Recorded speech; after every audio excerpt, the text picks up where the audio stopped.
Have you ever felt like your world was crumbling before your eyes, like a sand castle under the waves? That's exactly how I felt that evening.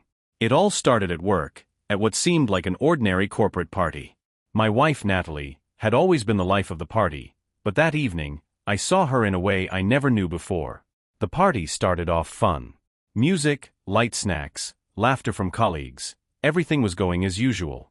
Natalie, as always, was the center of attention, raising glasses, joking, and laughing.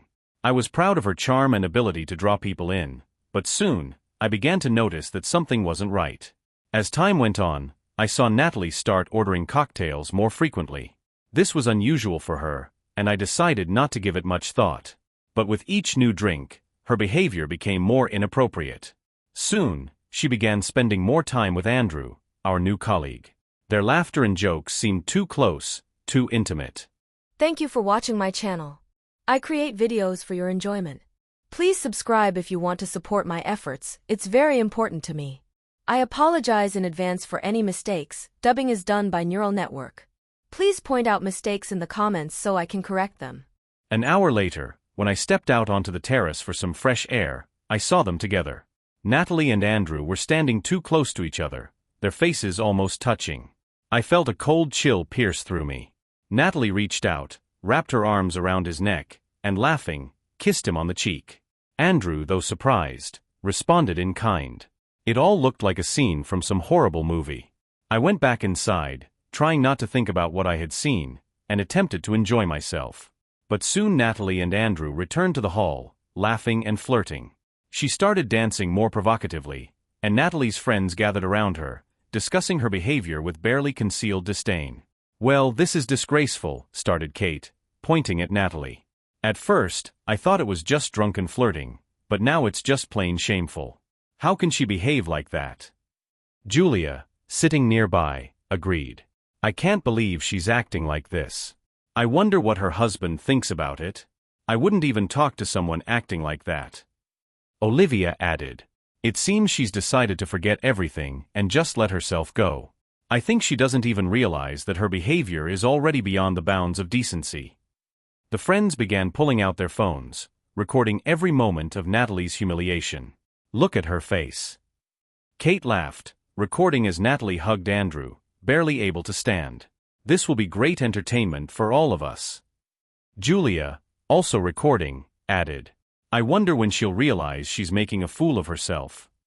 Olivia smirked and continued, "I hope her husband sees this.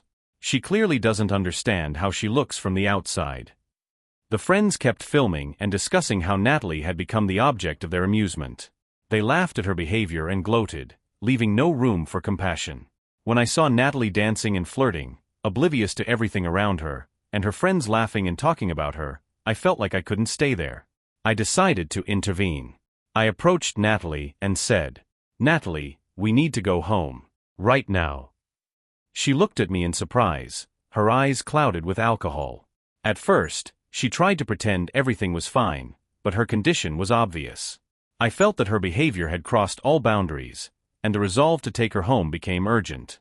As I dragged Natalie toward the exit, her friends continued to merrily discuss her behavior and film everything on their phones. It seemed to them like a real comedy. I was full of anger and humiliation, and my emotions were boiling over. I could already imagine what awaited me at home, but first, I had to get Natalie out of this disgraceful spectacle. "Let me go, I can do it myself." Natalie shouted, trying to break free from my grip, but I was relentless. I was ready to do anything to end this nightmare. The friends, watching our argument, giggled and whispered among themselves, filming every moment. When we finally reached the exit, Natalie collapsed to her knees and began to cry, her voice full of fear and confusion. "You've ruined everything for me," she sobbed. "Why can't you just let me go?" I was on the verge of breaking down. All those hours of watching her disgrace, her degrading dances, her flirting with Andrew, it all built up in my mind, and I could no longer control my anger. I looked at her suffering, and although I knew violence wouldn't solve anything, thoughts of striking her wouldn't leave my mind. I imagined storming into our home, yelling at her, her tears serving only to confirm my anger. "Don't you understand what happened? You made us a laughingstock," I shouted as we walked outside. I was ready to tear apart everything that was left of our life together. In the car, I continued to yell at Natalie. I was furious and planned how to get back at her for everything she had done. My thoughts wandered between plans for divorce and stripping her of everything she had. I pictured filing for divorce, taking half of her property, and how all my claims would ruin her. Images of legal battles, accusations, and property division played out in my mind. When we arrived home, I was in a complete rage.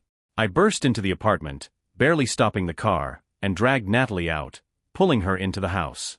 I was ready to make a real scene. As I dragged Natalie home, the fury boiling inside me was almost unbearable.